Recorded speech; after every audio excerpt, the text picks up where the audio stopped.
سيدنا مولانا محمد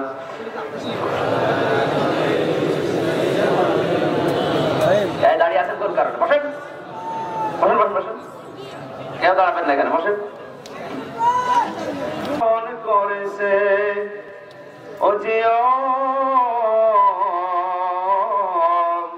খলিফা ওমরের শাসনে কোন জীব না খেয়ে মরেছে, সে ওমরের মতো কেউ ধরাতে কোনদিন আর কি হবে না।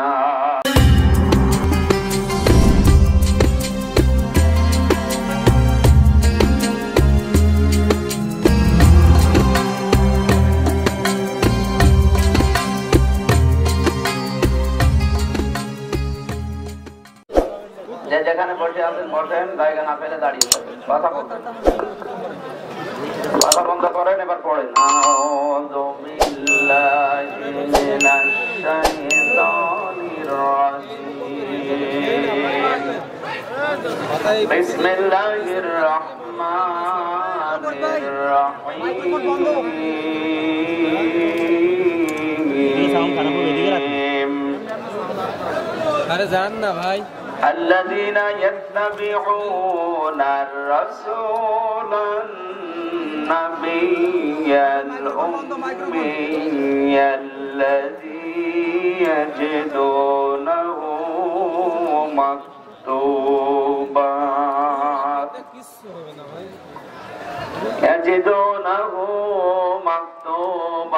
عندهم في التوراة والإنجيل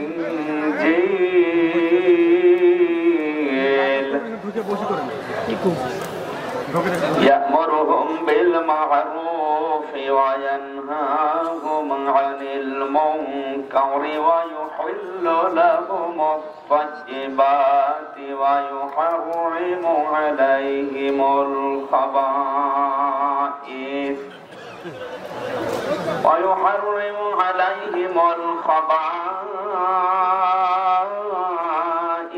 ويضع عنهم إصرهم الأغلال التي كانت عليهم فالذين آمنوا به وعزروه ونصروه واتبعوا النور الذي أنزل معه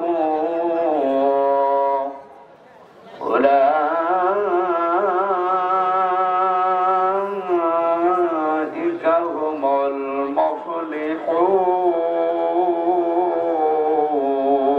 المفلحون. صدقت يا ربنا. اللهم صل على سيدنا مولانا محمد.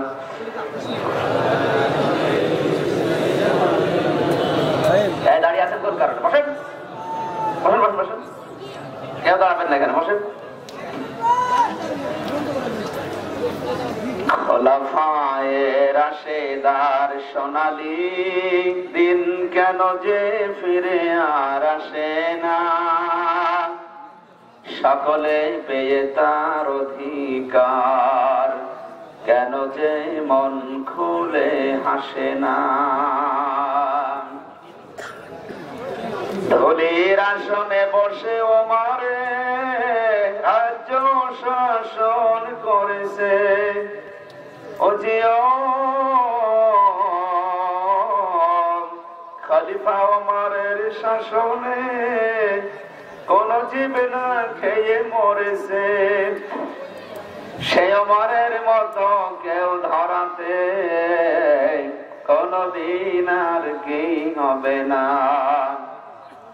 খোলাফায়ে রাশেদার সোনালী দিন কেন যে ফিরে আর আসে না, সকলেই পেয়ে তার অধিকার, কেন যে মন খুলে হাসে না। চারিদিকে শুনি শুধু হাহাকার, অন্যায় জুলুম আর অবিচার। এই শাসনের কি অবসান, কোনদিন আর কি হবে না।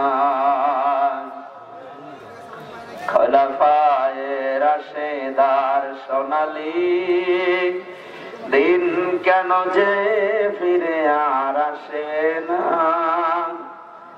সকলে পেয়ে তার অধিকার, কেন যে মন খুলে হাসে না। আলহামদুলিল্লাহ। ফরিদপুর জেলার পরমানন্দপুর মীর ইমতাজ আলী ফাউন্ডেশনের উদ্যোগে মহাবিশ্বের মহাবিশ্বয় আমাদের মালিকের মুখের পবিত্র বাণী কোরআনে কারীম তাফসীরুল কোরআন মাহফিলের স্বনামধন্য সভাপতি, অত্র এলাকার সর্বজন শ্রদ্ধাভাজন ব্যক্তিত্ব আলেমে দ্বীন জনাব মাওলানা আব্দুল আজিজ আতাদাল্লাহু উমরাহু ওয়া বারাকাল্লাহু ফি হায়াতি, সকলে বলেন আমিন। সম্মানিত পরিচালক, সার্বিক তত্ত্বাবধানে যিনি আছেন আমার আরাফাতের ভাই আলহাজ মোহাম্মদ জালালউদ্দিন সরকার, প্রভাষক সৈয়দ মোহাম্মদ ইব্রাহিম আলী, মাহফিল বাস্তবায়নের জন্য যারা শ্রম দিয়েছে, বিশেষ করে আরিফুজ জামান মোহাম্মদ আলী ভাই, আল্লাহ রাব্বুল আলামিন হযরত ওমরের মতো তাদেরকে বানিয়ে দেন। এতক্ষণ যারা কথা বললেন এখানে কোরআন থেকে মাওলানা হুসাইন আহমেদ মাহফুজ, মাওলানা কুতুবউদ্দিন আইনি সহ নামনাসান অন্যান্য উলামা ইকরাম, মঞ্চে বসার সম্মানিত ব্যক্তিবর্গ,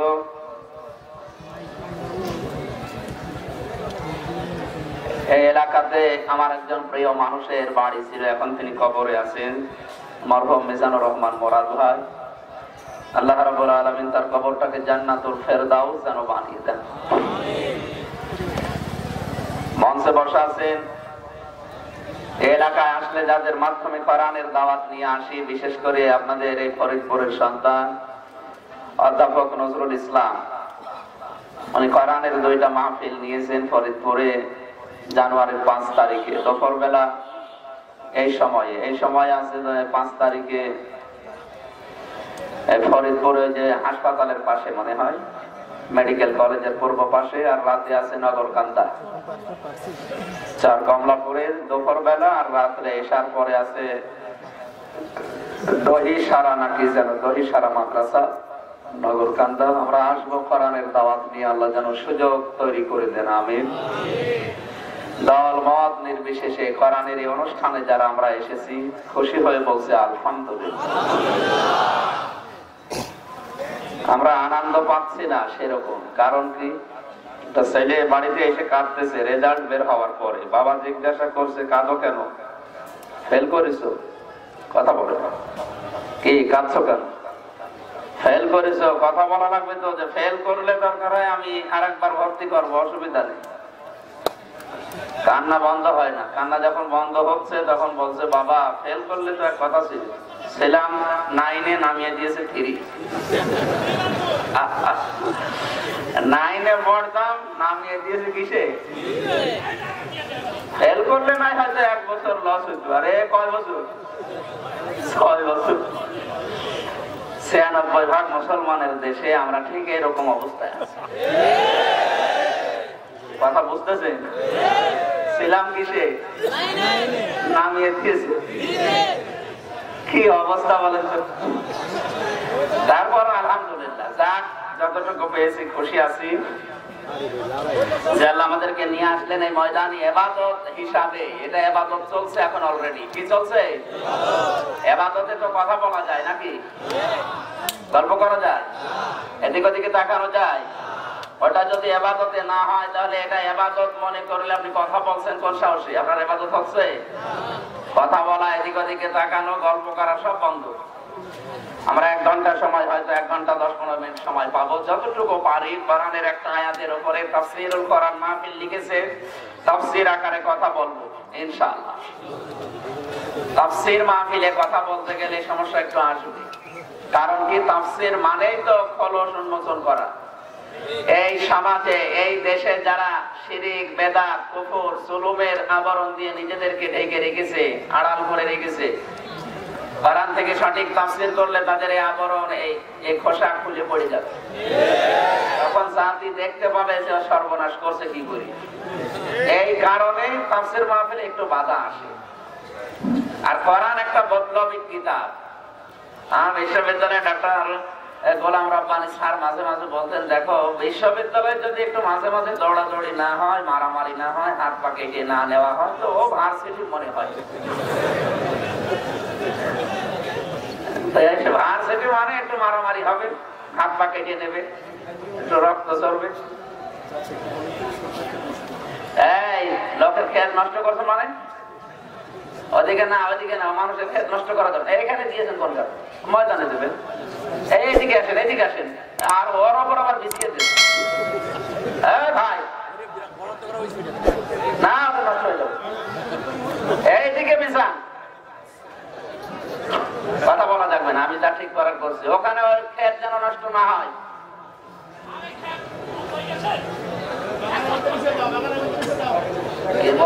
খেত নষ্ট হয়। এদিকে জায়গা আর কোথায় আছে দেখেন তো, কোন জায়গা আছে? আর এই জায়গায় ডান দিকে জায়গা আছে বলছে, ওখানে বসে পড়লে তো পেছনে মানুষ দেখতে পাই। বসেন বসেন, অনুমতি আছে, তাহলে নষ্ট করে না, তারপরে বাঁচিয়ে দেন। একদিনের জন্য এখানে নষ্ট করে লাভ নেই।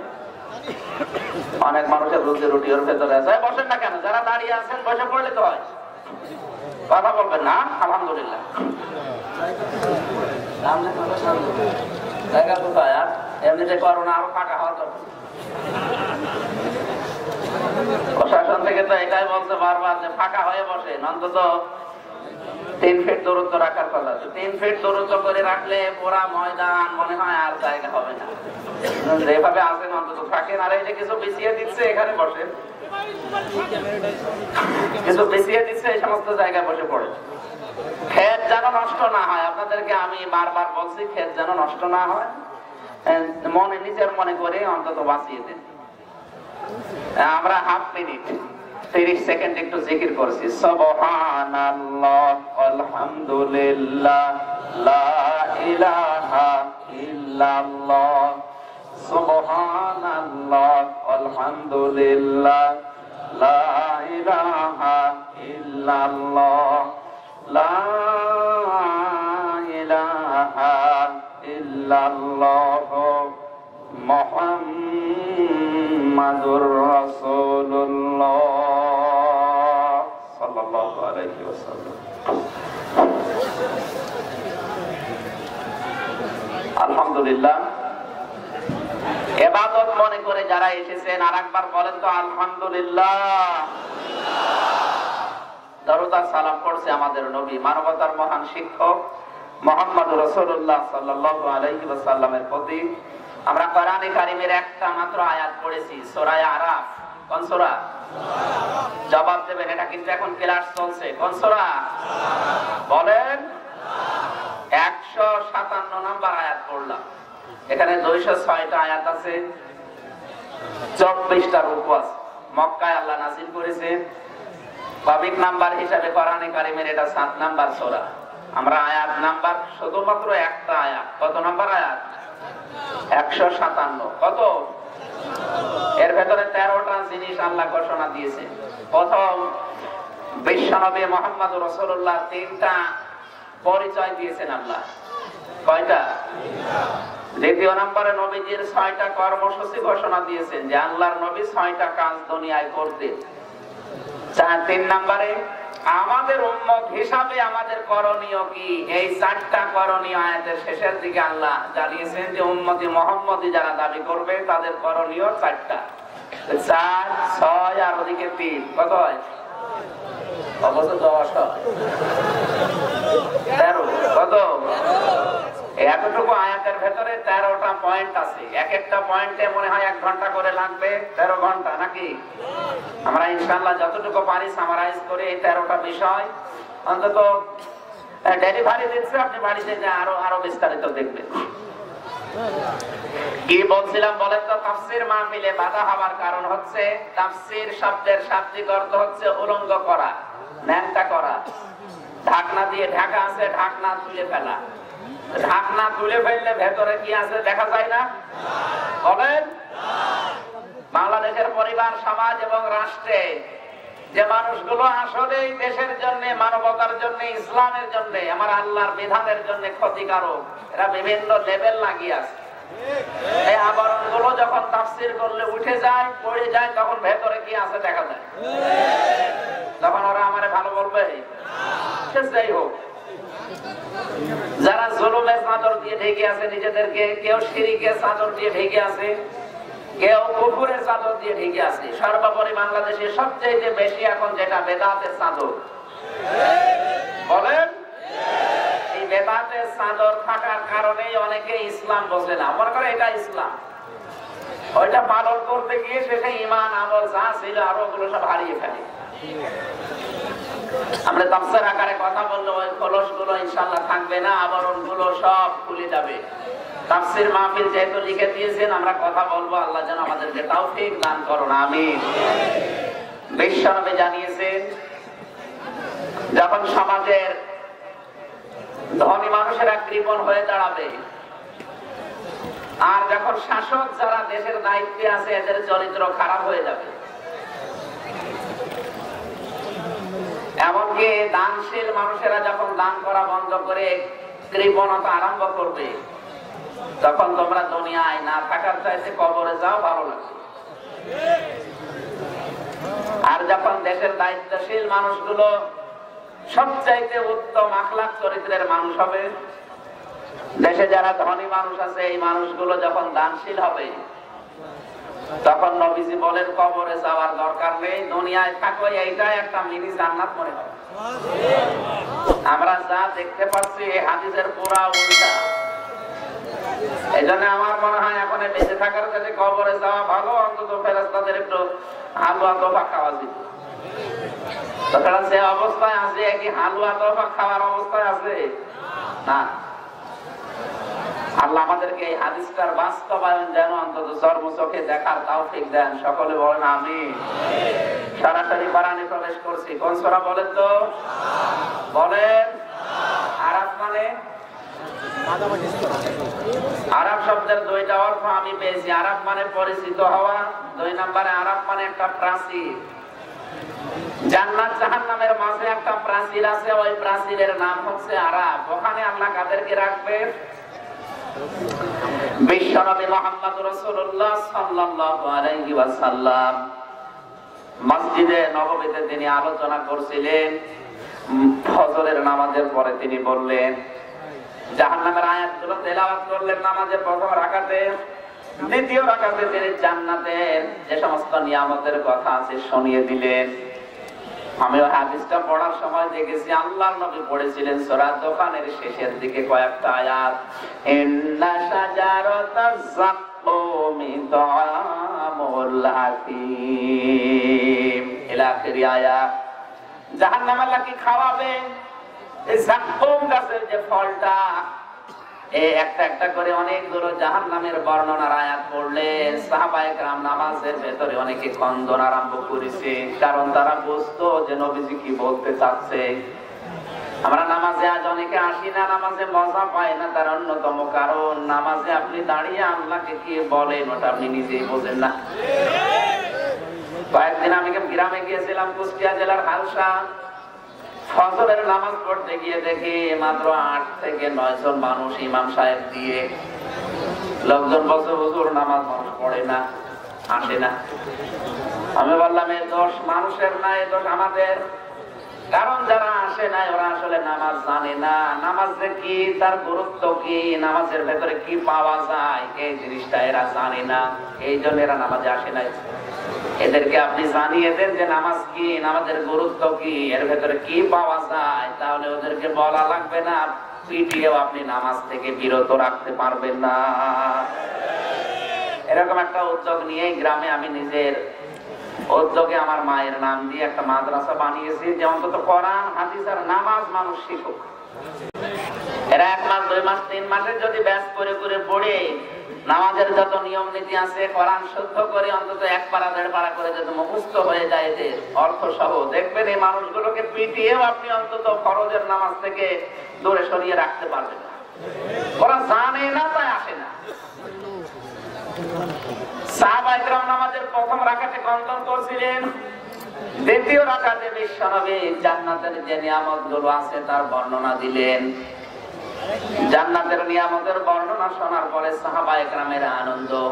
নামাজ পড়ার পরে নবীজি ঘুরে বসে আলোচনা করলেন, জানো এই জান্নাত আর জাহান্নামের মাঝে একটা দেওয়াল আছে, প্রাচীর আছে, তার নাম হচ্ছে আরাফ। নাম কি? ওখানে কিছু মানুষকে আল্লাহ রাখবে, তাদেরকে জান্নাতেও দেবে না, জাহান্নামেও দেবে না। সাহাবায়ে কেরাম প্রশ্ন করেন, হে নবী, এদেরকে জান্নাতে দেবে না, জাহান্নামেও দেবে না, কারণ কি? বিশ্বনবী বললেন, মানুষগুলোকে আল্লাহ জান্নাতে দেবে না এই কারণে, কারণ পৃথিবীতে এরা বসবাস করা অবস্থায় মায়ের মনে বাবার মনে কষ্ট দিয়েছিল। এই জন্য মা বাবার মনে যদি কেউ কষ্ট দেয় আল্লাহ তাকে জান্নাত দেবে না, এটা ফাইনাল। হ্যাঁ, বৈধ হওয়া লাগবে। কোন বৈধ কারণে যদি হয় সেটা আলাদা। হারাম কোন কাজ মার বাবাও যদি করতে বলে কাজ সন্তান হিসাবে করা আসতে বলেন। আপনি এখান থেকে কি পেলেন? মা বাবার কথা আল্লাহর পরেই মানা সন্তানের জন্য ফরজ। সেই মা বাবার কথা যদি অবৈধ হলে মানা না যায়, এ পৃথিবীতে কোন মহারথী আছে যে অবৈধ হলে তার কথা মানা লাগবে?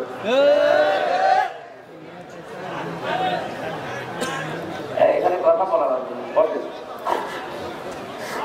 এবার আলেমদেরকে আমি বলছি একটু তাকান তো।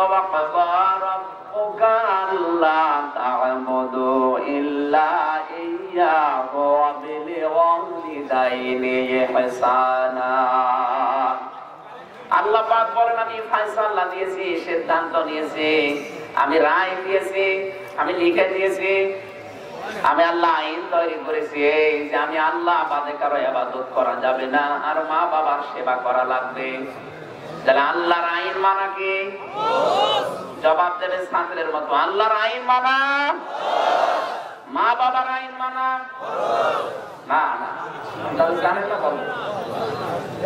হ্যাঁ, মা বাবার আইন মানা করা হলে মাঝখানে ওয়াজ কি খেলা করবে? মা বাবার আইন মানা ফরজ না, মা বাবার সেবা করা ফরজ। সেবার ধরন আল্লাহ দিয়েছেন, এখানে কিভাবে সেবা করবেন। ইম্মা ইয়াবলুগান্না ইনদাকাল কিবারা আহাদুহুমা আও কিলাহুমা ফালা তাকুল লাহুমা উফফিন ওয়ালা তানহারহুমা ওয়া কুল লাহুমা কাওলান কারীমা। এখানে আল্লাহ 5টা ব্যাখ্যা দিয়েছেন মার বাবার খেদমতের ব্যাপারে। কোরআন পড়ে আমি কোন মানুষের ব্যাপারে এত ব্যাখ্যা পাইনি। কোরআন শরীফ আমার এই ছোট্ট জীবন আমি কয়েকবার অর্থ সহ পড়ে দেখেছি, ব্যাখ্যা বিশ্লেষণ যতটুকু আয়ত্ত করেছি। মার বাবার নাম যেখানে সেখানে আল্লাহ 3টা, 5টা, 7টা, 11টা, 23টা পর্যন্ত ব্যাখ্যা দিয়েছেন। সুবহানাল্লাহ বলতে পারেন? শুধু মার বাবা বাদ দিয়ে পৃথিবীর কোন মানুষের নামে এত ব্যাখ্যা? বলেন বলেন, এত ব্যাখ্যা দেওয়ার কারণ কি? শুধু ব্যাখ্যা না, আল্লাহর শব্দ চয়ন গুলো খেয়াল করেন। অখফিদ লাহুমা জানাহাস-সুল্লি মিনার রাহমা ওয়া কুর রাব্বিরহামহুমা কামা রাব্বায়ানি সাগীরা। আমার তো এক একটি আয়াতের ভেতরে যে শব্দ আছে, এক একটি শব্দ আমার মনে হয় দুনিয়ার চাইতে বেশি ওজন হবে। শব্দের শাব্দিক অর্থ হচ্ছে ডাউন করা, ফল করা। শুধু ডাউন করার নাম অফিদ না, ডাউন করার পরে ফল করবে। লাহুমা, এদের এই দুইজনের জন্য। জানাহুন মানে ডানা, জিল্লুন মানে ছায়া, রহমত মানে দয়া। হে পৃথিবীর বান্দা বান্দি যারা আছো, তোমাদেরকে বলছি মার বাবার জন্য তোমাদের দয়ার যে ডানার ছায়া আছে এটা ডাউন করার পরে ফল করে দিবা। আমার প্রশ্ন, মানুষের ডানা হয়? ডানা হয় পাখি? কার? বলেন বলেন। পাখির ডানা আল্লাহ ধার করে হাওলাত করে আমাদেরকে লাগিয়ে দিলেন কেন? আমাদের তো হাত আছে, আল্লাহ হাতের কথা দিতে পারতেন। পাখির ডানার ভেতরে কয়েকটা আলাদা গুণ আছে, তার ভেতরে অন্যতম পাখির ডানার ভেতরে পর থাকে, পাখা থাকে, মোলায়েম হয়, ওটা সফট, কোমল, নরম হয় না? পাখির যে পালক পর ওটা নরম না? কিন্তু মানুষের হাতের ভেতরে ওরকম নরম কিছু নেই। এর ভেতরে যে হাড় আছে, এই আঙ্গুল থেকে শুরু করে পর্যন্ত বিরাট 36টা হাড় আছে। এই 36টা হাড়ের যে সমস্ত জায়গায় জয়েন্ট আছে, সবগুলো জয়েন্ট কিন্তু নরম না, শক্ত। এর ভেতরে মোলায়েম, সফট, কোমল বলে কিছু নেই। আমার আল্লাহ যদি ডানাহন শব্দ পর্যন্ত শেষ করে দিতেন, তাহলে দুনিয়ায় অনেক কিছু আমরা দেখি যাদের ডানা আছে, কিন্তু ওয়াকফে দিয়েছেন এই কারণে যে ডানা আছে, কিন্তু ডাউন করার পরে ফল করার ক্ষমতা নেই। তার ভেতরে হচ্ছে প্লেন, হেলিকপ্টার, ওদের ডানা নেই? কথা বলে না, ওদের ডানা আছে কিন্তু ডানাটা ডাউন হবে, শুধু ফল হবে, ফল হলে উঠবে না। কি বুঝলেন এখান থেকে? পাখির ডানা ডাউন করার পরে ফল করলে কি হয়? বাচ্চারা যখন আসে, ওই ডাউন করার ফল করার নিচে যখন ওরা অবস্থান নেয়, তখন একটা অনির্বচন সুখ অনুভব করে। আল্লাহ তাআলা জানাতে চেয়েছেন, বান্দা বান্দিরা, তোর মার বাবা অন্তত যতদিন তোর জীবিত অবস্থায় তোর পাখার নিচে, ডানার নিচে থাকবে, তারা যেন মনে করে যে আমার এই সাইড থাকতে আমাদের আর চিন্তা নেই। আপনি বলেন তো, এখন এই দেশে আমরা যারা আছি সন্তান, আমাদের মা বাবা এরকম মনে করে আর আতঙ্কে থাকে যে ভাত পায় না না পায়?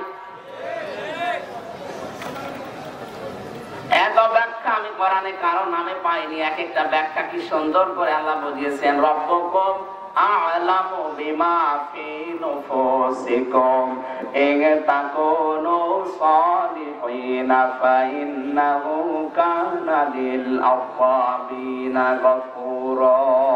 জোরে বলেন আল্লাহু আকবার। আল্লাহ বোঝাতে চেয়েছেন, বান্দা তোর মার বাবার জন্য যদি খেদমত করবি, সেবা করবি, এটা লোক দেখানোর জন্য, নাম পাওয়ার জন্য, প্রশংসা পাওয়ার জন্য, নাকি মন থেকে করিস, ওইটা কিন্তু আমি আল্লাহ জানি। অনেকের টাকা পয়সা আছে, লোক দিয়ে খেদমত করায় না, তোর নিজে করা লাগবে। তোর যদি ওই পজিশন না থাকে তাহলে সেটা আলাদা। এই জন্য মার বাবার জন্য যে সেবাটা, আল্লাহ সেবার ধরন বলতে গিয়ে, ব্যাখ্যা দিতে গিয়ে এমন এমন শব্দ চয়ন করেছেন যেটা আপনার ছোট মাথায় ধরবে না। পাখির ডানা আওলাদ করে এনেছেন, অথচ এতন মানে হাত, এতন আল্লাহ দেয়নি। এত সুন্দর সূক্ষ্ম ভাবে আল্লাহ মানুষের মার বাবার ব্যাখ্যা দিয়েছেন, জানাতে দিয়েছেন, বান্দা এইটাই তোদের জান্নাত, এইটাই তোদের জাহান্নাম। ওমা জান্নাতুকা ওমা নারুকা। মা বাপ যদি সন্তুষ্ট হয়ে যায়, জায়েজ কোনো কারণে আল্লাহ তোরে জান্নাত দিয়ে দেবে। আর মা বাপ যদি সত্যি সত্যি মন থেকে কারো উপরে নারাজ হয়ে যায়, আল্লাহর কসম, আল্লাহ তাকে জান্নাতে দেবে না। আমার এই ছোট্ট জীবনের যে অভিজ্ঞতা আমি দেখতে পাচ্ছি, আমি সহ, আমি আবার বলছি, আমি সহ বাংলাদেশে অধিকাংশ যুবক আমরা যারা আছি, মা বাবাকে জানা মিনার রহমা দিতে পারছি না। কথা বুঝতেছে? পারছি না। এদের পেছনে প্রতিবন্ধকতা সৃষ্টি করছে কারা? যাদের কারণে পারছি না, আপনি অবশ্যই তাদের নাম জানেন। হয়তো আমি এখন নাম বললে তারা আগামী বছরে আমারে আসতে আর দেবে না। নাম বলা যাবে? সব আছে পর্দার আড়ালে। পর্যন্ত বললাম, আপনি বোঝার বুঝে নেন, নয়তো এটা আবার রেকর্ড হয়ে আমার শাশুড়ির কানে গেলে আমার খবর আছে। আমি নামলাম না, আল্লাহ তুমি মাফ করো। নবীজি বললেন, আরাফ নামক প্রাচীরে যারা আছে এদেরকে জান্নাতে দিচ্ছেন আল্লাহ। প্রথমে এটা কারণ, ওরা অন্যান্য সব ইবাদত করতো, কিন্তু মা বাবার খেদমত করতো না, মা বাবার সেবা করেনি। এজন্য আল্লাহ এই জায়গায় রেখেছে, জান্নাতে দিচ্ছে না। আল্লাহর নবী বলেন, জাহান্নামে আল্লাহ এদেরকে দেয় না কেন জানো? হালাতুল্লুকুম আলা তিজারাতিন তুনজিকুম মিন আযাবিন আলীম। আল্লাহ পাক বলেন এমন একটা ব্যবসার কথা বলবো যেটা করলে জাহান্নামের আগুনে যাওয়া লাগবে না। সেই ব্যবসা হচ্ছে আল্লাহ রাসূল বিশ্বাস করার পরে এই দাবি অনুযায়ী জান আর মাল আল্লাহর দ্বীনের জন্য জিহাদের ময়দানে ব্যয় করা। এই লোকগুলো হয়তো নামাজ, রোজা, হজ, যাকাতের পাশাপাশি আল্লাহর জমিনে আল্লাহর দ্বীনকে কায়েম করার সর্বাত্মক চেষ্টা চালিয়েছে। এই কাজ যারা করবে তাদেরকে আল্লাহ জাহান্নামে দেবে না বলে ঘোষণা দিয়েছেন। এই জন্য এদেরকে আল্লাহ জাহান্নামে দিচ্ছে না, কিন্তু জান্নাতে দেয় না কেন? কথা বলে না কেন? সুতরাং আমরা যারা বউ পেয়েছি তাদেরকে আহ্বান জানাচ্ছি, আপনারা আমাদেরকে সাহায্য করেন। এমন আচরণ করতে মা বাবার সাথে বাধ্য করাবেন না যে আপনিও জাহান্নামে যাচ্ছেন, আমাদেরকেও নিয়ে যাচ্ছেন। আল্লাহর নবী জানিয়েছেন ওই মেয়েটা বুদ্ধিমান, ওই মেয়েটাই বুদ্ধিমান যে তার স্বামীকে বলে, স্বামী রক্তের সম্পর্ক যাদের সাথে আছে এগুলো আরো অটুট করো, এগুলো সম্পর্ক আরো ঠিক রাখো। কিন্তু অধিকাংশ মহিলার কারণে আজ আমরা আপন রক্তের সম্পর্ক গুলো ঠিক রাখতে পারি না। আমার আপন রক্ত হচ্ছে আমার ভাই, ও চেষ্টা চালাচ্ছে আমার স্বামীর টাকা পয়সা যেন না হোক, কারণ একটা হাদিস মিথ্যা হবে না, হবে। আপনি যদি বুদ্ধিমান দাবি করেন স্বামীকে দিয়ে, কষ্ট হলেও বলবেন তোমার যারা রক্তের সম্পর্ক আছে তাদের অধিকার গুলো আদায় করে যাও। আল্লাহ আমাদের এই দুনিয়াতে মান সম্মান টাকা পয়সাও বাড়িয়ে দেবে, তোমাকেও আল্লাহ বাঁচিয়ে রাখবে। জোরে বলেন সুবহানাল্লাহ। এরকম পরামর্শ, এরকম সহযোগিতা আমরা বর কাছে চাই না? চাই না? কারা চান হাত তোলেন তো? সবাই চাই। বিয়ে না করে বিয়ে করে আলহামদুলিল্লাহ। মেয়েরা যারা আছেন, সম্মানিত মা বোনেরা, আপনারা কি দেখতে পান কি পান না আমি জানি না, এখানে কিন্তু যদি 1 লক্ষ মানুষ থাকে, 1 লক্ষ মানুষই চায় আমি বেশি দিন বেঁচে থাকি, আমার টাকা পয়সা, অর্থ সম্পদ, মান সম্মান বেড়ে যাক। এটা বাড়ার জন্য নবীজি যে টিপস দিয়েছেন, ঔষধ দিয়েছেন, সেটা আপনি খেতে দেন না, আরো ঔষধ ফেলে দেন। আশা করি কথা বোঝা গেছে। আবার বেশি নিচে নামলে তো সমস্যা।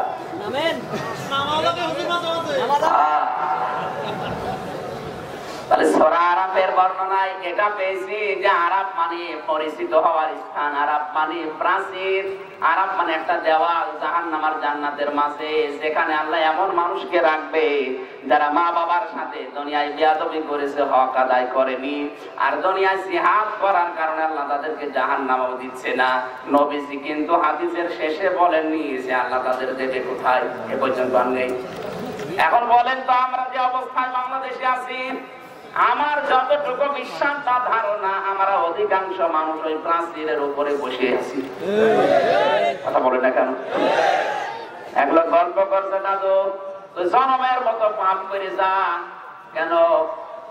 কারণ আমি স্বপ্নে দেখলাম যে আমি মারা গেছি, নরকে আর জায়গা নেই, আমি নিজেই প্রাচীরের উপরে বসে আছি, আর জায়গা নেই, নরক ভর্তি হয়ে গেছে, জাহান্নাম শেষ, ওখানে জায়গা নেই, আমি নিজে এখন প্রাচীরের উপরে বসে আছি। সুতরাং তুই মন মতো পাপ কর, তোর আর যাওয়া লাগবে না। আমি হাসি দেওয়ার জন্য বলি না, আমি শিক্ষা দেওয়ার জন্য বলছি। আমার যে ধারণা হচ্ছে, ধারণা একেবারে অলিক না, একেবারে মিথ্যা না। বাস্তবের দিকে তাকিয়ে দেখবেন আমরা কিন্তু জান্নাত আর জাহান্নামের মাঝে ওই প্রাচীরের উপরে অলরেডি বসে আছি। নবীজির শেষ কথা যেহেতু তিনি আর বলেননি, জান্নাতেও দেবে না, জাহান্নামেও দেবে না, এই অবস্থায় যদি আমরা থাকি, বলেন তো আমাদের কপাল ভালো না খারাপ? এই কপালকে আমরা পাল্টাতে যাই আজকের তেলাওয়াতকৃত আয়াতের 13টা বিষয় শোনার মাধ্যমে।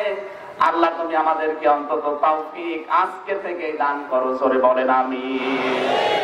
জবান খুলে কোরআনের সোনালী আয়াত জবান ছেড়ে দিয়ে পড়ে না, আউযু বিল্লাহি মিনাশ শাইতানির রাজিম, বিসমিল্লাহির রহমানির রহিম। الذين يتبعون الرسول النبي الأمي الذي يجدونه مكتوبا عندهم في التوراة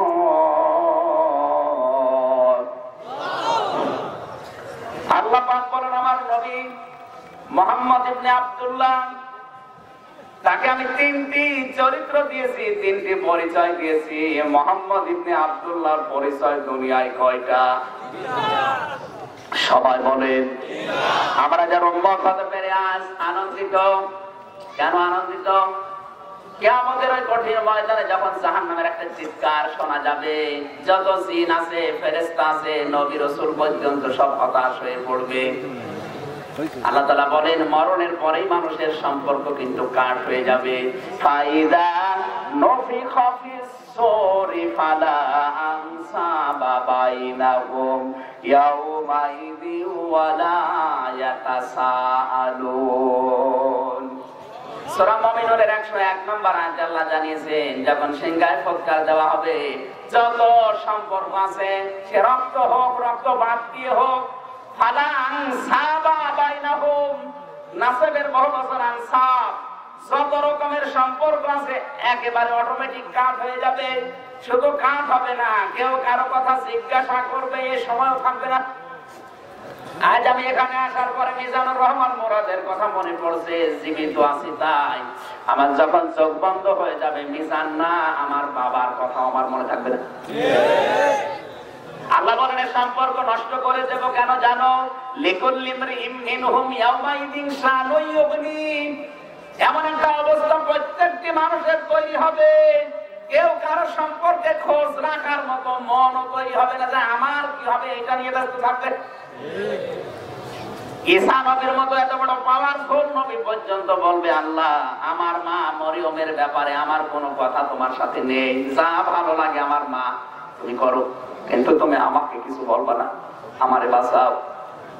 ইব্রাহিম নবীর মতো এত বড় পাওয়ারফুল নবী আল্লাহ যাকে খলিলুল্লাহ বলতেন, তিনি বলবেন আল্লাহ আমার বাবা আজরের সাথে তোমার যা ভালো লাগে তুমি সে আচরণ করো, তার ব্যাপারে আমার কোনো কথা নেই, কিন্তু তুমি আমাকে কিছু বলবা না, আমারে বাঁচাও।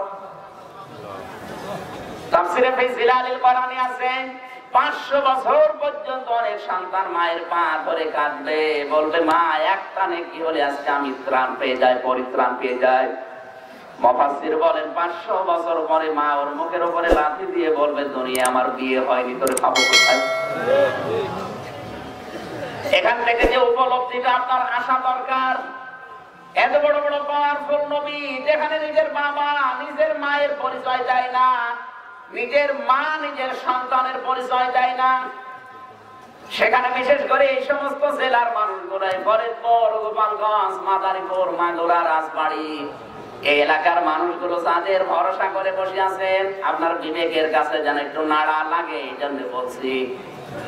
আপনার কি মনে হয় বলেন তো, এত বড় বড় মানুষগুলো যেখানে যারা বিপদে পড়লে এগিয়ে আসে, সে মা হোক, ভাই হোক, বাবা হোক, সন্তান হোক, রক্তের সম্পর্ক আছে অথবা নেতা নেত্রী, আল্লাহ বলেন ইয়াউমা ইয়াফিরুল মারউ মিন আখিহি ওয়া উম্মিহি ওয়া আবিহি ওয়া সাহিবাতিহি ওয়া বানি, এখানে কয়েকজনের নাম আছে, এরা আগে পালাবে। এরা যদি আগে পালিয়ে যায়, কে আসবে আপনার বিপদে? আপনি নিজেই বলেন। আপনি বলেন না আমার দুইজন পীর আছে, আল্লাহর কসম আপনার পীর কিয়ামতে, মা যদি বলে আমার বিয়ে হয়নি, বাবা যদি বলে আমি তোরে চিনি না, পীর সাহেব বলবে আমি পীর ছিলাম না।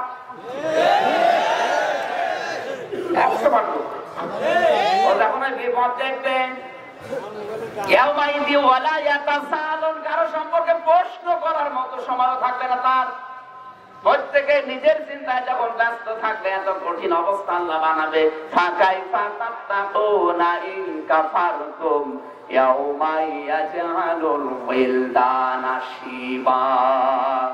আল্লাহ পাক বলেন এমন একটা কঠিন ময়দান বানাবো, যুবক মানুষ ময়দানের দৃশ্য দেখে বুড়ো হয়ে যাবে। কি বলছি? যুবক মানুষ কিয়ামতের দৃশ্য দেখে বুড়ো হয়ে যাবে, বৃদ্ধ হয়ে যাবে। যাদের বাচ্চার কথা পর্যন্ত মায়ের মনে থাকবে না, মহিলাদের লজ্জা স্থানও লাগবে না, সন্তান বের হওয়ার জন্য পেট ফেটে বের হয়ে যাবে। এইরকম অবস্থায় আপনার ওই বাবা, আপনার ওই বুজুর্গ, ওই পীর সাহেব এসে বলবে আমার মুরিদ ছিল, ডাহা মিথ্যা কথা। ও বলবে আল্লাহ আমি পীরই ছিলাম না, কিসের মুরিদ, আমি নিজেই বাঁচি না। এটা বলবে। আপনার মা যদি বলে যে আমার বিয়ে হয়নি করে পাবো কোথায়, আপনার পীর সাহেব অবশ্যই বলবে আমি পীর ছিলাম না, কারণ বললে ধরা খাবে।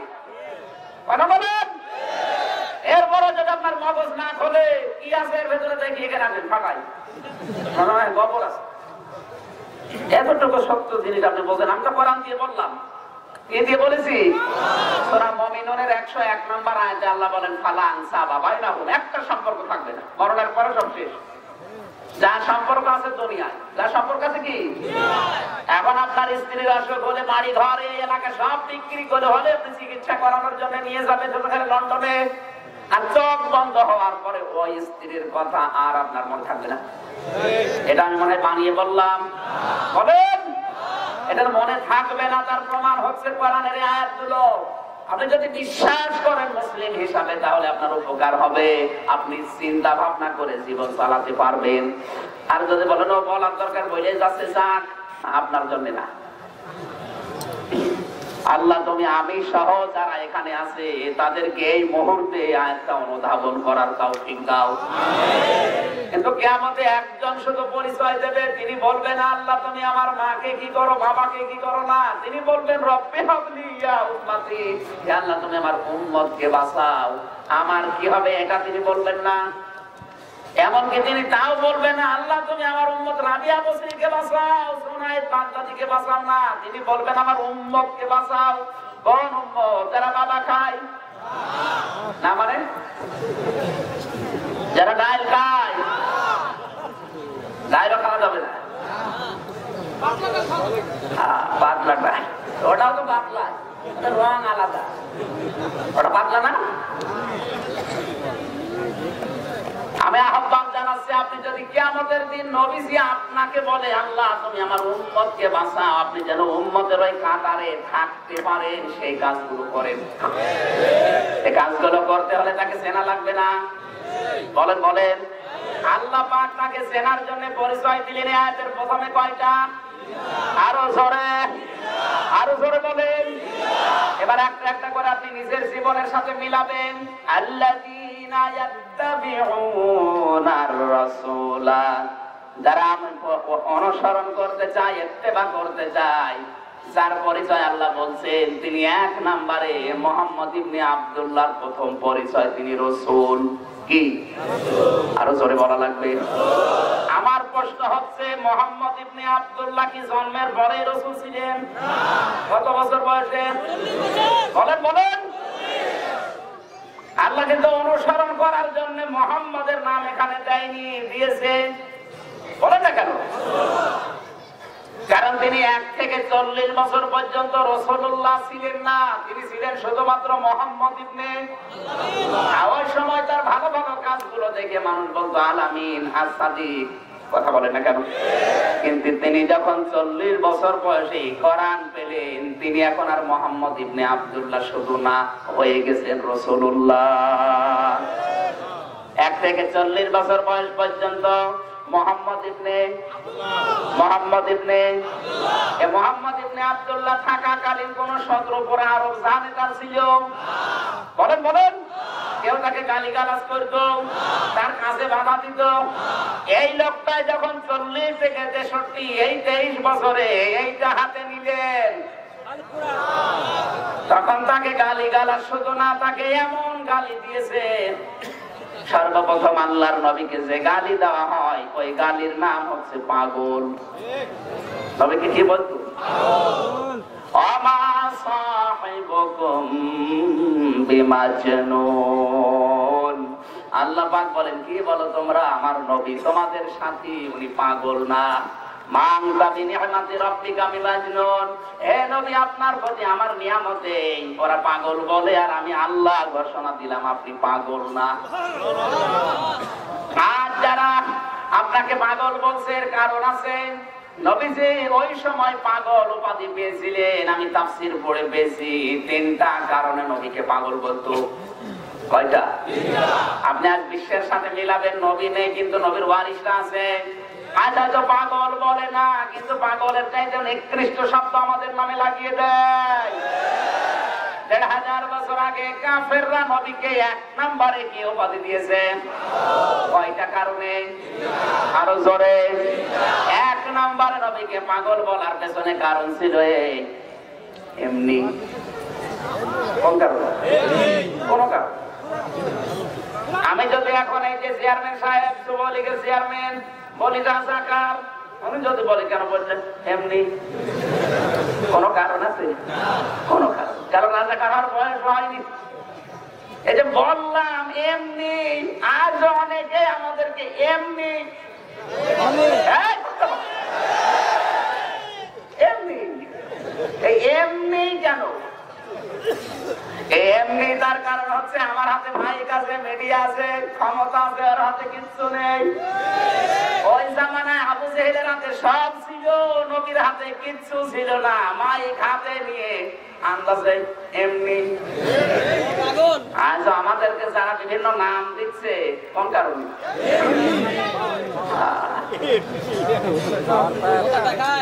দ্বিতীয় নাম্বার নবীকে পাগল বলার পেছনে কারণ ছিল এই, কোরআন যখন নবীজির উপরে নাযিল হতো, নবীজি ঘেমে যেতেন, অস্থির হয়ে পড়তেন, চোখ বন্ধ করে ফেলতেন। কথা বলছে না কেন? ওই নাযিল হওয়ার আখ্যায় এগুলো আছে, জালে বসে আছে। আল্লাহর নবী আল্লাহ পরিচয় দিয়েছেন মুহাম্মদ ইবনে আব্দুল্লাহর প্রথম পরিচয় তিনি কি? আরো জোরে বলেন। দ্বিতীয় নম্বর পরিচয় আল্লাহ দিচ্ছেন তিনি শুধু রাসূল না, তিনি নবী। কি নবী কাকে বলে? নবী শব্দের শাব্দিক অর্থ হচ্ছে বার্তা বাহক, সংবাদ যিনি নিয়ে আসেন। আমাদের নবী যে সংবাদ দুনিয়ায় নিয়ে এসেছেন, কত অথেন্টিক সংবাদ! এ কোরআনে কারিমে সে সংবাদগুলো নেই। এ কোরআনে কারিমে আল্লাহ নবীর মাধ্যমে যে সংবাদগুলো দিয়েছেন, প্রত্যেকটা সংবাদ কত ভাগ সত্য! আরো করে বলেন। এমন নবীর পরিচয় পেলাম যে কোরআন তিনি বয়ে নিয়ে এসেছে, আমাদের কাছে দিয়েছে, প্রচার করেছে, এটা 100% অথেন্টিক। কথা বলেন ঠিক কিনা? এর প্রমাণ আছে সূরা আহকাফের ভেতরে। এবার আলেম যারা আছে তাদেরকে বলছি, ওয়ালাউ তাকাওয়ালা আলাইনা বা'দাল আকাবিল লা আখাযনা মিনহু বিল ইয়ামিন সুম্মা লাকাতানা মিনহুল ওয়াতিন। একটু মাথা খাটান তো এই জায়গায়। জন্মের পর থেকে আজ আমরা শুনেছি কিভাবে আল্লাহ পাক বলেন কোরআনে কারিমে, আমার নবী যদি কোনো কথা আমার নামে চালিয়ে দিত, এইটাও আল্লাহ বলেছে, অথচ ওটা আমি বলিনি, তাহলে আমার নবীর ডান হাত আমি চেপে ধরতাম, কণ্ঠ নালী কেটে ফেলে দিতাম। ঠিক আছে? আপনি কি আলে? এটা ঠিক। এটা এতদিন আমরা পড়েছি, একটু খেয়াল করে দেখেন তো কোরআন যে অথেন্টিক কত, সেইটা বোঝানোর জন্য আমি আয়াতটা পড়লাম। আল্লাহ বলেন লা আখাযনা, অবশ্যই আমরা ধরতাম। এই কথা বলছে কে? বলেন বলেন। অবশ্যই আমরা ধরতাম, মিনহু বিল ইয়ামিন, বি মানে দ্বারা, দিয়ে কর্তৃক, ইয়ামিন মানে ডান হাত। এখানে ধরছে কে? কি দিয়ে? কার হাত? না, কথা বলছেন। আল্লাহ বলছেন আমি আমার নবীকে ধরতাম আমার ডান হাত দিয়ে। আল্লাহ মেন হবে শিমাল দিলেন না কেন? আল্লাহর বাম হাতে শক্তি নেই, ডান হাতের কথা কেন দিলেন?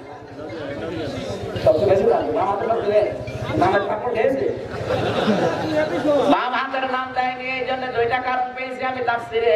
1 নম্বরে আমরা সচরাচর চর্ম চোখে যেটা দেখি ওইটা বিশ্বাস করি বেশি। আমরা সচরাচর দেখি আমাদের ডান হাতের চাইতে বাম হাতের শক্তি একটু বেশি। গুরুত্বপূর্ণ কোন কাজ হলে আমরা কিন্তু বাম হাত দিয়ে না, কোন হাত দিয়ে ধরি। আল্লাহ মানুষকে বোঝাতে চাই বান্দা কোরআন যে কত অথেন্টিক, কত সত্য, কত নির্ভেজাল। এটা যার উপরে দিয়েছি তিনিও যদি কোনো কথার ভেতরে নিজের কথা চালিয়ে দিতেন, আমি আল্লাহ নিজে ধরতাম, তার আমার ডান হাত দিয়ে ধরতাম, তার ডান হাত না, আমার ডান হাত দিয়ে তাকে ধরতাম। তার মানে মজবুত করে ধরতাম। ডান হাত দিয়ে মানুষ কি ধরে? মজবুত করে, বলেন। আর সেখানে আল্লাহ নিজে জানাচ্ছেন আমি মজবুত করে ধরতাম। সুম্মা লাকাতানা মিনহুল ওয়াতিন, অতঃপর তার কণ্ঠ নালী আমি কেটে ফেলে দিতাম। ফামা মিনকুম মিন আহাদিন আনহু হাজিসিন, এ ব্যাপারে তোমরা কেউ আমাকে ফিরিয়ে রাখতে সক্ষমতা অর্জন করনি, করতে পারতে না। কত অথেন্টিক নবীর এই বার্তা, আমার আল্লাহ যেটা নবীকে দিয়েছেন। এই জন্য নবী এটা সাধারণ ব্যাপার না। বিশ্ব নবী জানিয়েছিলেন আমার পরে কিয়ামত পর্যন্ত 30 জন ভণ্ড নবী দাবি করবে। এক হিসাবে এই যে 28 জন দাবি করা হয়ে গেছে, আর বাকি আছে মাত্র 2 জন। আর আমার তো যা দেখতে পাচ্ছি, এ 2 জন মনে হয় আর হবে না, এখনই কিয়ামত চলে আসতেছে। তাহলে নবী পরিচয় দিচ্ছেন আল্লাহ মুহাম্মদ ইবনে আব্দুল্লাহর 1 নাম্বার তিনি ছিলেন রাসূল, 2 নম্বরে যাকে অনুসরণ করা ফরজে। বলেন বলেন, আল্লাযীনা ইয়াত্তাবিউনার রাসূলা, তোমরা অনুসরণ করো রাসূলকে, নবীকে। কি পরিচয় দিলেন? নবী। নবী হওয়ার জন্য 3টা শর্ত আছে। 1 নম্বরে নবী হতে হলে তার উপরে ওহী আসা লাগবে। কি আসা লাগবে? সবাই বলেন। এই দুনিয়ায় যে 28 জন নবী দাবি করলো ভণ্ড, এদের কাছে ওহী আসে না, এই জন্য দাবি করে ওরা ওহী দেখাতেও পারে না। মুসাইলামাতুল কাজ্জাব, এই লোকটা ওহীর দাবি করেছে যে আমিও নবী, আমার কাছে ওহী আসে। বলে ওহী দেখি কেমন? ওহী তেলাওয়াত করে শোনাচ্ছে, ইন্না আতাইনাকাল আক ফাসাল্লি লিরাব্বিকা ওয়াসআক ইন্না শানিয়াকা হুয়াল আবলাক। ওহী হইল, দাঁত মুখ খুলে যাচ্ছে। আরে অর্থ তো আরো উল্টা পাল্টা। হে নবী, অবশ্যই তোমাকে আমি হুকুম পেশা দিয়েছি, সুতরাং হুকুম পেশা পাওয়ার কারণে তুমি মাঝে মাঝে চিৎকার মারো। আর তোমার শত্রু যারা, তারা হয় সাদা নয় কালো। একটা অর্থ মিলছে। আমাদের নবীর উপরে যে ওহী এসেছে তার অর্থ কত সুন্দর, শব্দগুলো কত মার্জিত। ইন্না ইন্না আতাইনাকাল কাউসার ফাসাল্লি লিরাব্বিকা ওয়ানহার ইন্না শানিয়াকা হুয়াল আবতার। আল্লাহ পাক বলেন, হে নবী, অবশ্যই আপনাকে আমি কাউসার দিয়ে দিয়েছি, সুতরাং এটা পাওয়ার কারণে আপনি নামাজ পড়বেন রবের জন্য আর কোরবানি দেবেন। আপনার শত্রু দুনিয়ায় যারা আছে, অবশ্যই তারা লেজ কাটা নির্বংশ। এখান থেকে ছোট্ট একটা কথা যেহেতু মনে এসেছে বলে যাই, আমরা যারা এখন পৃথিবীতে নবীর উম্মত হিসাবে আছি, দল আদর্শ মানা হয়তো কম বেশি থাকতে পারে, আপনাদেরকে আহ্বান জানাচ্ছি যে যেখানে আছেন, যদি আপনি দাবি করেন যে আমি মুহাম্মাদের উম্মত, নামাজ ছেড়ে দেবেন না। গুনাহ করছেন, আমি তো আপনাকে বাধা দিয়ে রাখতে পারবো না। করে গুনাহ করছেন আপনি, গুনাহ করা অবস্থায় নামাজ পড়া ছাড়া যাবে না। নামাজটা আপনি ধরে রাখেন, গুনাহ করছেন পরে আস্তে আস্তে আপনাকে ছাড়তে নামাজই বাধ্য করবে। তো নামাজ যদি আপনি ছেড়ে দেন, তাহলে আপনি আল্লাহর জিম্মা থেকে দূরে চলে যাবেন, আপনার দায়িত্ব আর আল্লাহর থাকবে না। খলিফাতুল মুসলিমিন হযরত ওমর, তাকে যেই লোকটা আবু লুলু নামে একজন অগ্নির পূজক, এই লোকটা খঞ্জর দিয়ে হযরত ওমরের পেটের ভেতরে ছুরি লাগিয়েছিল। হযরত ওমর যখন খাবার দেয়, তখন সাহসে এত বড় বিশাল এলাকার দায়িত্ব পালন করবো কার জিম্মায় থেকে? কারণ এটা তো একটা আমানত। আর আপনি নামাজই পড়েন না, জোর করে দায়িত্ব নেওয়ার জন্য হাওলা, আপনি কি নিয়ে পালন করবেন? আপনি তো আল্লাহর জিম্মায় নেই। এই জন্য যারা নামাজ পড়ে না, আল্লাহর বিধান মানে না, তারা আল্লাহর হাওলায় যেতে নেই। ওরা মুসলমানের অন্তত নেতৃত্ব দেওয়ার অধিকার রাখে না। কথার ওজন যদি টের না পান, আমার মনে হয় আপনাকে ছড়ি কোদাল দিয়ে ছাড়া বোঝানো সম্ভব না। আপনি আর যাই করেন, আমি জানি আপনি গম মারেন, আপনি রাস্তা মারেন, আপনি ব্রিজ খান, আমি জানি, কিন্তু নামাজটা বাদ দেবেন না। অবশ্য ঠিক খাবে, খান, নামাজটা পড়ে। নামাজ বাদ দেওয়া যাবে? নামাজ বাদ দিলে আপনি আল্লাহর বান্দা, এটা আল্লাহ পরিচয় দেবে না। বলবো আমি চিনি না, রাসূলুল্লাহ বলবো আমার উম্মত না। আমি যে হাউজে কাউসার দেবো, কিভাবে দেবো? তোমার উম্মতি না। এটা আপনি যাই করেন নামাজ বাদ দেওয়া যাবে না, এই সিদ্ধান্ত এখন নিয়ে যাওয়া লাগবে। আপনি পরনারীর দিকে তাকাচ্ছেন, পরকীয়া প্রেমে আছেন, করেন, চালিয়ে যান, কিন্তু নামাজ পড়বেন। আমি হাসিল করা কি যাইনি, নামাজ পড়া লাগবে। এই সিদ্ধান্ত আজকে নিয়ে যাওয়াই লাগবে, যতদিন আজরাইল না আসে। আর যা করি আমি নামাজ বাদ দেব না। যারা রাজি আছেন তারা হাত তোলেন, লিল্লাহি তাকবীর। দেখেন হাত তোলেন, আন্দাজ হাত তুলবেন না, দেখেন। আলহামদুলিল্লাহ, মাহফিল সাকসেস। আর যদি 5 মিনিটও না হয় অসুবিধা। আমি কি বলছিলাম বলেন তো? নবী হওয়ার জন্য ওহী লাগবে। কি লাগবে? নবীজির পরে যে 28 জন ভণ্ড নবী দাবি করে ফেলেছে, একটার উপরেও কোনো ওহী, আরো জোরে বলেন। আর আমাদের নবীর উপরে যে ওহীগুলো এসেছে, এটা ওহী এর মতো সুন্দর শব্দ চয়ন পৃথিবীতে কেউ করতে পারে নাই। 3 নম্বরে আল্লাহ বলেন আমার নবীর পরিচয় কি জানো? আল্লাযীনা ইয়াত্তাবিউনার রাসূলান নাবিয়্যাল উম্মিয়াল্লাযী ইয়াজিদুনাহু মাকতুবা। তিনি 3 নম্বরে উম্মি ছিলেন। কি ছিলেন? উম্মি মানে উম্মি মানে নিরক্ষর। ওই জামানায় যারা উম্মি, এটা তাদের দর্শনীয় গুণ ছিল যে উম্মি মানে লেখাপড়া জানে না। যারা লেখাপড়া জানে না, এই গুণটা কি ভালো? আমরা বাংলায় তাদেরকে বলি মূর্খ। কি বলি? বলেন বলেন। এই শব্দটা কিন্তু ভালো না, কিন্তু নবীজির নামে উম্মি শব্দটা কোরআনে আল্লাহ দিলেন কেন? ওই জামানায় খুব কম মানুষ লেখাপড়া জানতো। তারা হয়তো যে নবীর ইমরুল কায়েস, হাসান বিন সাবিত, এই মানুষগুলো কবিতা লিখতে পারতো বসে বসে। আর আল্লাহর নবী 40 বছর পর্যন্ত লিখেননি, পড়েননি। হঠাৎ করে কোরআনের এমন সুন্দর কথাগুলো যখন বললেন, তখন মানুষ আশ্চর্য হয়ে গেছে যে লোকটা বলে কি করে। আল্লাহ পাক বলেন এই যে উম্মি নবীর মুখ দিয়ে যেটা বের হয়, এটা একটা মুজিজা। তোমরা এত বড় বড় শিক্ষিত মানুষ একটু তৈরি করে দেখাও তো। কাজী লবির, কবি লবির, এত বড় কবি ওই সময় মিনিটের ভেতরে কবিতা বানিয়ে ফেলতো। ইমরুল কায়েস কাবা শরীফে নবীজি যখন লটকিয়ে দিলেন ইন্না আ'তাইনাকাল কাউসার, একাধারে 7 দিন ওরা ওটা দেখার পরে বানাতে তো পারেই নাই, ওরা লিখে দিয়েছে ইন্না হাযা লাইসা কালামুল বাশার, এটা দুনিয়ার কোন মানুষের বাক্য না, এটা আসমানি আওয়াজ। আমার ফরিদপুরবাসী, আমি এখান থেকে যেটা আপনাদেরকে দিতে চাই, উম্মি এই শব্দটা আল্লাহ যেহেতু কোরআনে বারবার দিয়েছেন, এটা কিন্তু সবার জন্য দর্শনীয় না। এমন এমন শব্দ আছে যেটা কিছু মানুষের জন্য দর্শনীয়, কিন্তু ওই শব্দটাই আর একজনের জন্য প্রশংসনীয়। যেমন অহংকার। অহংকার এই শব্দটা ভালো, এই গুণটা কি সবার জন্য ভালো? অহংকার করা মানে খারাপ। অহংকার মানুষকে আমরা সবাই অপছন্দ করি, এখন বলে না কেন? কিন্তু অহংকার আমার আল্লাহর ক্ষেত্রে দর্শনীয় না, এটা প্রশংসনীয়। আমার আল্লাহর নাম হচ্ছে জব্বার, কাহার। অহংকার আমার আল্লাহ চাদর, ইজার। এজন্য এই গুণটা তার জন্য দর্শনীয় না, তার জন্য প্রশংসনীয়। উম্মি শব্দটা সাধারণ মানুষের জন্য দর্শনীয়, কিন্তু বিশ্ব নবীর জন্য প্রশংসনীয়, কারণ তিনি 40 বছরের আগে লেখাপড়া জানতেন না। এমন এমন কথা তিনি কোরআন দিয়ে বলেছেন যেটা সাধারণ উম্মি মানুষের দ্বারা সম্ভব না। জোরে বলেন সুবহানাল্লাহ।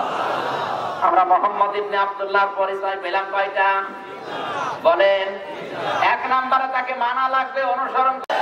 উল্টা পাল্টা ধারণা তো করবে, মাঝে মাঝে আপনার ঘরের দরজায়ও হামলা দিতে পারে।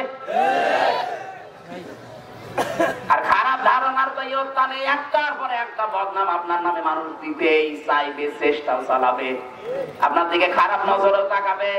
কিন্তু স্বামী যতদিন আছে অন্তত এইগুলো থেকে আপনাকে আল্লাহ বাঁচিয়ে রাখবে। এত বড় কঠিন অত্যাচারী ছিল তার স্বামী। হাতের ভেতরে ব্রেক লাগিয়েছে, পেরেক, লোহার শলাকা লাগিয়েছে পায়ের ভেতরে, কপালে ব্রেক লাগিয়েছে, মাথার চুলে আগুন লাগিয়ে দিয়েছে। অত্যাচার গুলো চালাচ্ছে ফেরাউন এবং তার লোকজন দিয়ে, ডাক দিয়ে শুধু বলছে একবার বল মুসার খোদা মিথ্যা, আমি ফেরাউন আসল খোদা। শিরক যে মেরে ফেললেও করা যায় না, এটা তার প্রমাণ। এই পৃথিবীতে ঈমানদারদের জন্য আল্লাহ ঈমান কিভাবে টিকিয়ে রাখতে হয় দৃষ্টান্ত দিতে গিয়ে ফেরাউনের স্ত্রীর নাম দিয়েছেন কোরআনে। এত অত্যাচার জুলুম নির্যাতন চলছিল, আমার আল্লাহ জান্নাতকে জিবরাইলের মাধ্যমে বললেন ওর সামনে তুলে ধর। জান্নাত সামনে দেখতে পেয়ে তিনি বললেন ইযে ক্বালাত রাব্বি ইবনি লি ইনদাকা বাইতান ফিল জান্নাতি ওয়া নাজ্জিনি মিন ফিরআউনা ওয়া আমালিহি ওয়া নাজ্জিনি মিনাল কওমিজ যালিমিন। সম্মানিত মা বোন যাদেরকে উপস্থিত দেখতে পাচ্ছি, যারা পর্দার আড়ালে আছেন, আপনাদের এই একটা ওয়াজি